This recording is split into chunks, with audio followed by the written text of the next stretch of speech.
მოგესალმებით, სურს გაუწყოთ საქართველოს საზღვაო სფეროს კიდევ ერთი მნიშვნელოვანი წარმატებისა და წინგადადგმული ნაბიჯის შესახებ, რომელსაც ჩვენი ქვეყანა 1998 წლიდან ელოდა. კერძოდ მას შემდეგ, რაც საქართველოს გემების სახელმწიფო რეესტრი გამოცხადა ღია რეესტრად, სამწუხაროდ საქართველოს სახელმწიფო საზღვაო დროშა პარიზის ურთიერთგაგების მემორანდუმის შავ სიაში ირიცხებოდა. საქართველოს მთავრობის, ჩვენი სამინისტროსა და საზღვაო ტრანსპორტის სააგენტოს მიერ გატარებული წარმატებული რეფორმების შედეგად დღეიდან 2014 წლის 1 ივლისიდან საქართველოს სახელმწიფო საზღვაო დროშამ შავი სიიდან ოფიციალურად გადაინაცვლა ნაცრისფერ სიაში. პარიზის ურთიერთგაგების მემორანდუმი, რომელშიც შედის ევროკავშირის წევრი ყველა საზღვაო ქვეყანა, რუსეთის ფედერაცია და კანადა, ყოველწლიურად აქვეყნებს განვლილი 3 წლის მონაცემებს.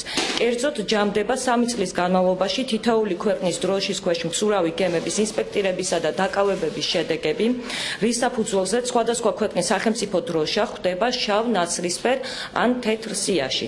სამწუხაროდ საქართველოს 15 წლის განმავლობაში პარიზის ურთიერთგაგების მემორანდუმის სტატისტიკის თანახმად მოიაზრებოდა მაღალი რისკის მქონე დროშად და ყოველთვის შავ სიაში ირიცხებოდა.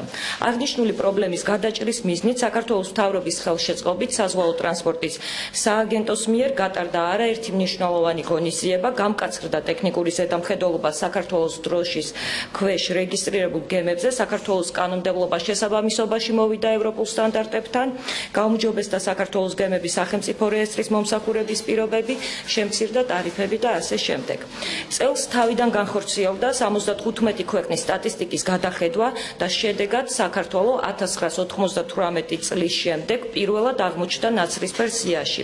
მიგვაჩნია, რომ ეს ფაქტი მნიშვნელოვნად აამაღლებს საქართველოს სახელმწიფო საზღვაო დროშის რეპუტაციას მთელს მსოფლიოში, ასევე აამაღლებს ჩვენი ქვეყნის ცნობადობას, სანდოობას და მიმზიდველობას პირველ რიგში გემთმფლობელების თვალში, რომ მათ თავიანთი გემები დაარეგისტრირონ საქართველოს დროშის ქვეშ, რაც დამატებითი სარგებლის მომტანი იქნება ჩვენი ქვეყნის ეკონომიკისთვის.